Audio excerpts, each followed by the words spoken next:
2018 সাল সুনামগঞ্জের হাওরপাড়ের এক গ্রাম। বর্ষাকালে গ্রামটা পানিতে ভাসে, শুকনো মৌসুমে চারদিকে ফাটা মাটি।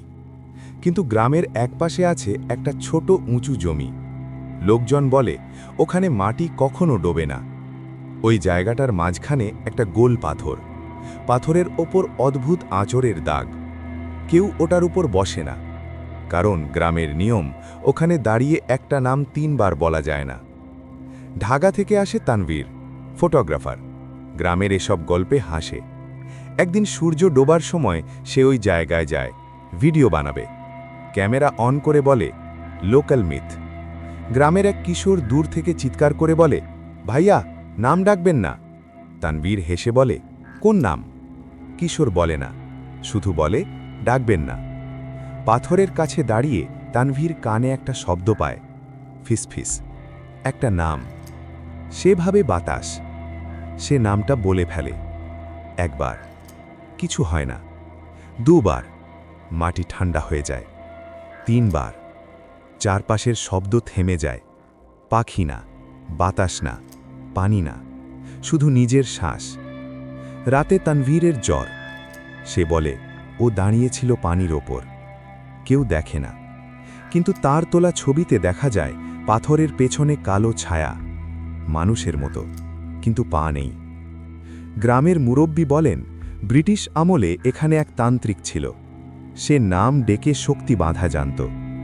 যে নাম 3 বার ডাকা হয়, ওই নামের জিনিস আসে। কিন্তু একবার ডেকে ভুল নাম বলে ফেলে সে। যে জিনিস আসে তাকে আর ফেরাতে পারেনি। তখন সেই জায়গা বেঁধে ফেলে পাথর দিয়ে। তানভীর রাতে ঘুমায় না, দেওয়ালের দিকে তাকিয়ে থাকে। মাকে ফোনে বলে, ও আমার নাম জানে। একদিন সে হঠাৎ বলে, ও আমার নাম জানে। এক রাতে তাকে পাওয়া যায় ওই পাথরের কাছে। কেউ দেখেনি কবে বেরিয়েছে। সে দাঁড়িয়ে বলছে নামটা, বারবার। গ্রামের লোক দৌড়ে যায়। তানভীরের ছায়া মাটিতে নেই, কিন্তু তার পেছনে আরেকটা ছায়া। হঠাৎ তানভীর থামে। তার গলা বদলে যায়। একসাথে 2টো গলা। ডাকলে আসতেই হয়। পাথরের নিচের মাটি ফেটে যায়। ভেতর থেকে হাত বেরোয়। পানি না, কাদা না, অন্ধকার। তানভীরকে টেনে নেওয়া হয় না, সে নিজেই হাঁটে, মাটির ভেতরে, যেন সিঁড়ি আছে। শেষে শুধু শোনা যায়, পাথর আবার বসে যায়। ওই জায়গায় গেলে নাকি মাঝে মাঝে শোনা যায় কেউ নাম ধরে ডাকছে, কিন্তু কেউ উত্তর দেয় না।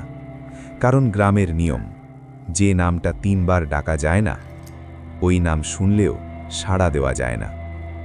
স্থানীয়রা এখনও ওই জায়গা এড়িয়ে চলে, কারণ তারা বিশ্বাস করে, যদি কেউ তোমার নাম ধরে ডাকে আর তুমি হাঁ বলো, তোমার জায়গায় অন্য কেউ দাঁড়িয়ে থাকবে।